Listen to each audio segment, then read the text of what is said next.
Parent-teacher conferences can feel stressful, not because you don't know your students, but you're just not sure of the questions that parents are going to ask. The good news is most parents ask the same three questions over and over again. So if you're better prepared, you know those three questions, you'll never be caught off guard again. In this video, I'm going to share with you the top three questions parents ask and how you can confidently answer each one of those questions. When you prepare for these questions, parent-teacher conferences go smoother, parents are happier, and you're going to feel like a pro. Question one is, what is my student's behavior in your class? You got to be prepared with this. Now, the reality is this. More often, from my experience, 21 years of teaching, the parents that you really want to see at parent-teacher conference, the ones you're having issues with, the students, more often than not, don't show up to these parent-teacher conferences. But the ones that do show up, you want to be ready to have an answer. Maybe the student is doing wonderful in your class. You want to make sure you recognize that and acknowledge that and make the parent aware of just how awesome that student is. I can think in my class right now, I have some amazing students. And I remember I called home at a few of the students, and I'm telling you, these kids are doing things that just blow my mind, positive things that blow my mind.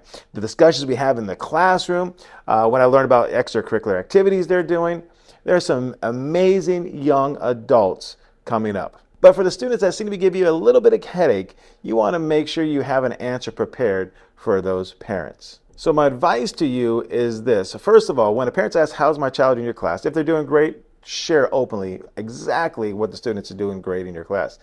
But if a student is not doing that well behavior-wise, always focus on the behavior and not the student. And that just goes for life in general and classroom in general. Just always focus on the behavior and not the student.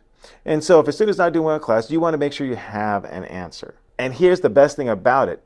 The better you are at documenting that behavior, you can address it better with the parent. The better you have been at contacting home regarding that student, the better off you're going to be. One of the worst spots to be in is you're talking about a student's behavior and the parent goes, well, how come you never contacted me and let me know? That is a horrible spot to be in. So regarding behavior, first know the student's behavior, the good, the bad, right? I keep track of it a lot of it on my seating chart. But beyond that, be prepared to have answers. How they're doing good, that should be easy. But if they're doing something negative, make sure that you've done your part already leading up to that point. What are my child's grades? That's the second question. Now this is an important question. Parents have access, at least for my school district, parents have access to the students' grades, but they may not always check it. And once again, usually the students are doing great. Those are the parents I see. And so the answer is that they're doing awesome. They're doing wonderful. They're doing everything they need to do. But one thing more specifically you want to be prepared for is those missing assignments. Even my students that are doing well, most of them have a few missing assignments for one reason or the other. And so you want to be able to address those missing assignments. Also, if you know the specifics, and the nice thing about our parent-teacher conference is we have our laptop in front of us. And so when a parent walks up, we can look at their student and how they're doing in the class grade-wise, and we can actually see specifically what they're missing, but also how their grade is broken up. For my class, it is 60% classwork and homework, effort, and 40% is going to be tests and quizzes, which is knowledge retained. And so if I notice a student is doing all their work, but they're scoring lower on the test, then I could better advise what we can do to help the student score better on tests. If I know students do great on tests, but the classwork homework is lacking, then I can advise them it's more of a thing of effort. But the more specifics you know, the better off you are. Now that doesn't mean that I have 150 students. I do not have all that stuff memorized. But I know the questions coming away. I know where to look and to get the answer quickly as I need to. And the better prepared you are, the easier it's going to be able to fill those questions. My best case of this was something I used to do every week. I used to print out the students' grades. Every week, just a class, print out the grades. And I remember I had a meeting with a parent, and they were getting a little frustrated because they said, my daughter's working hard, and she has a B in the class, and the next thing you know, boom, it goes to a C. And she's working hard, and she has a B, then it drops down to a C again. What is going on? Why does her grade keep dropping? She's doing everything she needs to do.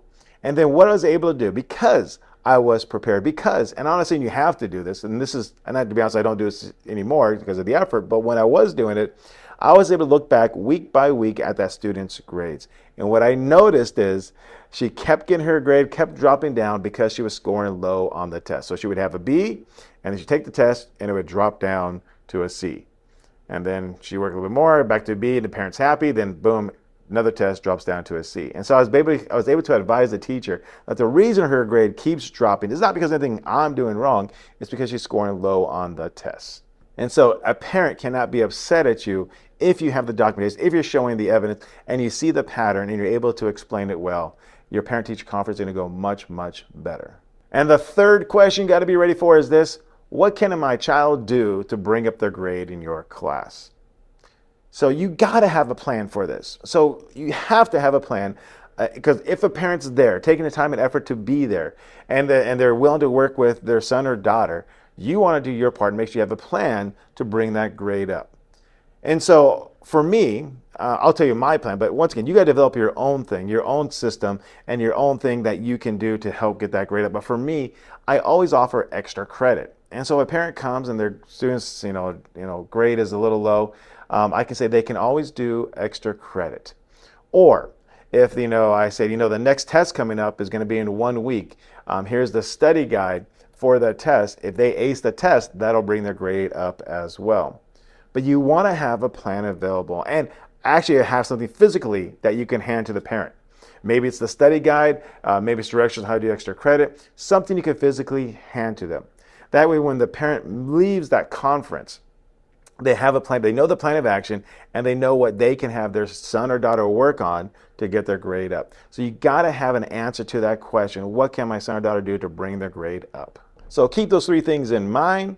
How's my students' behavior? How are their grades? And what can we do to bring their grade up? If you have an answer to all 3 of those questions, you're going to find out that your parent-teacher conferences run much smoother, and you're going to have happier parents and more successful students.